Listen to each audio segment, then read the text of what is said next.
Yo, what is up guys? It's the Goblin and welcome back to another Call of Duty video. In today's video, we're going to talk about and reflect on basically the last 3 years of Black Ops 3 and the fact that this game is just so damn good. Gonna talk about it in today's video. Like I said, I'm making some vids on a couple throwback CODs leading up into Black Ops 4. And of course, when Black Ops 4 comes out, you'll have your class setups, your tips and tricks, your normal stuff like that. Anyway, drop a like. Let's go for 805 likes. I appreciate the support. I know I haven't been as active lately over the last couple of months, but definitely with Black Ops 4, that's going to be the big return and stuff like that. I'm trying to upload a couple of videos before then, of course. So let's talk about Black Ops 3. Now, Black Ops 3.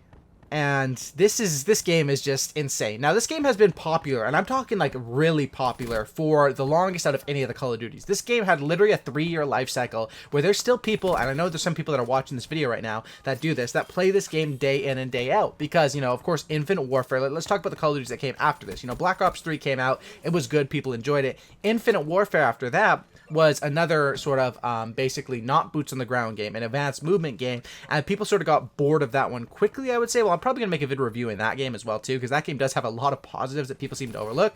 But then people came back to Black Ops 3, and then with World War II, a lot of people, that game was really good, but it was very repetitive with the similar maps and stuff, like I talked about in my video the other day. So a lot of people played Black Ops 3 for 3 years, and honestly, Black Ops 3, say what you want about the advanced movement and the wall running, me personally, you know, the double jump is whatever for me. The wall running I really don't like, but this game is definitely, I think, the most successful Call of Duty game ever in terms of, and we're going off just pure sales here. I think it's like in the top 5 for Call of Duties, but you have to remember, along with the pure sales, they had 5 DLC map packs and about 50 DLC weapons and supply drops and crazy stuff like that, cosmetics. So I would, you know, place a bet that this game is the one where they made their most money ever with Call of Duty, and that's why people saying Call of Duty is dead and stuff like that doesn't really ramp up, and that's what makes sense for Black Ops 4 to come out. Now, once Black Ops 4 comes out, it's kind of ripped Black Ops 3 for me, because of course when it first comes out, I'm gonna be playing a bunch of Black Ops 4 and probably not touching Black Ops 3 for a while. Who knows, I might have some Black Ops 3 videos this year as well,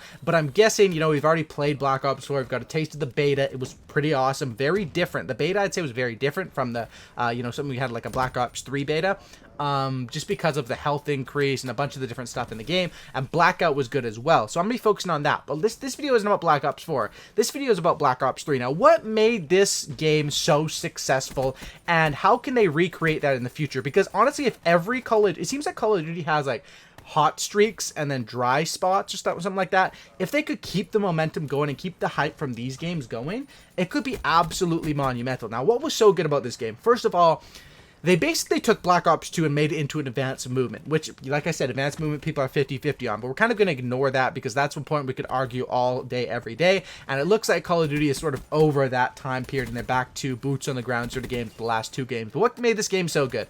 First of all, the weapons, the balance of weapons, and I mean, sure, VMP, XMC, and the M8 were the best guns in the game, but after those 3, you can use a Kuda, you can use a Razorback, you can use a Weevil. There's so many different weapons you can use, and honestly, the balance of that top tier sure wasn't the best, but that mid tier, there was just so many guns that you could use, and it was super duper cool. Another thing that kept people interested in this game was the Dark Matter camo, and the amount of grind you had to do to complete different things, to unlock different things.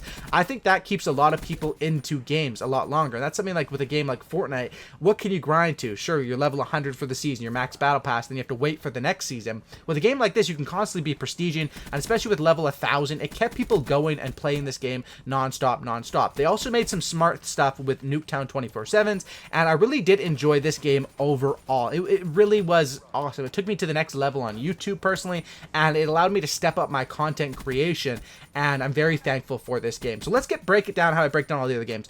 Maps, guns, kill streaks. Let's talk about those in this game. First of all, the maps. I'm going to say the maps weren't the best. They were good.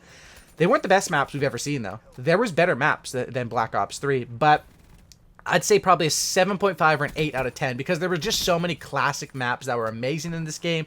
And on the DLC packs, I usually don't play DLC packs because you know, maybe I'll play it the first couple of days and then uninstall, but they made that process a little bit harder, because if you have the DLC packs installed, you're going to be playing other people with the DLC packs every single time. That's how matchmaking works. And of course, you're going to, traditionally, people who spend more money, who have the season pass for $60 or buy a map pack for $15, those players are more in tune with the game and most likely better players. You know, people that are less casual, that are more intense, that buy that stuff, that do upgrades, usually they're going to be good players. If you see a player in in a game like that, you're going to know those players are a little bit better, you know, just a tiny bit because of that map pack. Of course, there's exceptions to that, but the maps, yeah, I thought I'll give it a 7.5 or an 8 out of 10. There were some maps that were sleepy for me, but there was also some maps that at first I thought Infection was bad at first. That map's amazing, dude, and that map is really good. Now, we rated maps. Let's rate guns. Honestly, guns, out of recent history, this one was the best. A lot of DLC weapons. Say what you want about the process to receive DLC weapons. I think a lot of hate around this game was on the little things, but not the core aspect. The weapons, I'm going to give them a 10 out of 10. I really did enjoy them. Maybe we could give them a 9 because some of them were DLC, and, you know, I know not everyone had access to them. Me personally, as a YouTuber, you know, I did a lot of supply drop opening videos, and for me, I would say 10 out of 10. The weapons were a lot of fun. I never really got bored of using the same guns in this game because you could do good with LMGs. Were so strong too. LMGs, ARs, SMGs, snipers were great too. But I was a terrible sniper at this game because it didn't have auto aim on most of the snipers. But that's what we have for guns. And as far as kill streaks, honestly, kill streaks 9 out of 10 as well. I really did enjoy the kill streaks. And those things, I think the maps could have been a bit better, but with the core aspect of that really made this game so successful. Now, another thing that goes into how successful a game is basically just the title and the hype around it. You know, we see that doesn't always work out because with World War II, there was a lot of hype going into it, and that slowly died out. But I think that was the game developers' fault for not updating the game quick enough. You know, the game came out incomplete.